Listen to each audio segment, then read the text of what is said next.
এটা ইনফৰমেশ্যন পাইছিলোঁ তাম্বাৰামপুৰ এক্সপ্ৰেছ তাৰে পৰা যিখন ট্ৰেইন মানে চেন্নাইৰ পৰা আহি আছিল বঙাইগাঁও অভিমুখে।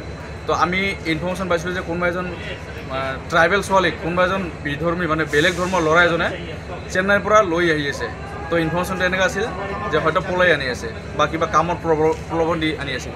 তাৰপিছত যেতিয়া আমি ছোৱালীজনীৰ ফেমিলিৰ লগত আমি যোগাযোগ কৰি গম পালোঁ, তাৰপিছত ছোৱালীজনীৰ ফেমিলি আমাক এনেকৈ জনাল যে ছোৱালীজনী খং কৰি গুৱাহাটীত কামৰ কাৰণে গুচি যায় আৰু তাৰে পৰা বেলেগ এজন ল'ৰাৰ লগত চিনাকি হৈ তেখেতে চেন্নাই গুচি যায় কামৰ কাৰণে। আৰু আজি তেওঁলোকে তাতে 3 দিন 4 দিন কিবা এটা কাম বিচাৰিছিল।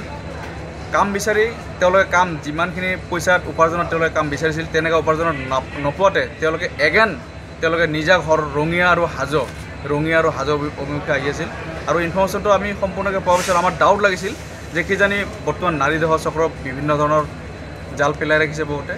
তো সেই হিচাপত আজি ফেমিলিটো আমাৰ লগত আছে। আজি সম্পূৰ্ণভাৱে ছোৱালীজনীক বা ল'ৰাজনক আমি একো টৰ্চাৰ কৰা নাই, একদম যি লিগেলিভাৱে তেখেতক আমি সোধপোছ কৰি তেখেতক আমি ছোৱালীজনীক আজি গতাই দিছোঁ। তো বাইদেউ এইখিনিত আপুনি কি ক'ব? আপোনাৰ ছোৱালীজনীক পাইছে, আপুনি মানে ক'ত যোৱা বুলি কৈছে? এনেতো গুৱাহাটীতে আছে। হয়। অঁ, এতিয়া এই নোকোৱাকৈ যে চেন্নাই গৈছে কিবা গৈছে সেইটো আমি গম নাপাওঁ।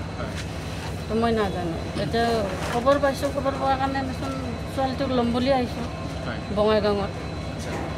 এতিয়া আপোনাৰ ছোৱালীজনী পাই গ'ল আপুনি? ছোৱালীটোক পালোঁ, এতিয়া ছোৱালীটোক লৈ যাওঁ। ঠিক আছে, হ'ব।